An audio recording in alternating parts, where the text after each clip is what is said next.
Ito hong si Senate President Pro Tempore Ping Lacson nilinaw na hindi niya ho inirekomenda ang 80% lang ang ibabalik ng mga sangkot sa flood control infrastructure kickbacks.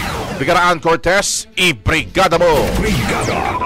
Live report! Nilinaw ni Senate President Pro Tempore Ping Lacson sa kanyang post sa social media na wala siyang inirekomenda na 80% lamang dapat ang ibalik ng mga tao na sangkot nga sa flood control infrastructure issue bilang bayad pinsala kapalit nga ng mas maiksing pagkakakulong o jail time.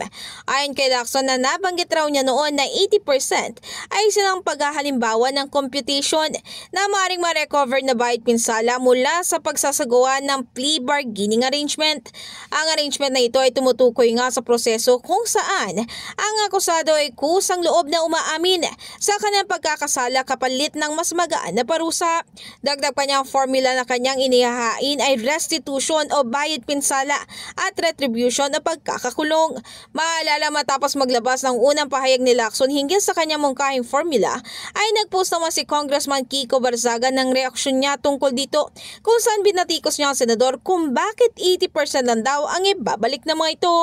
In the heart of changing lives, ako si Brigada Ann Cortez ng 105.1 Brigada News FM Manila, The Music News Authority.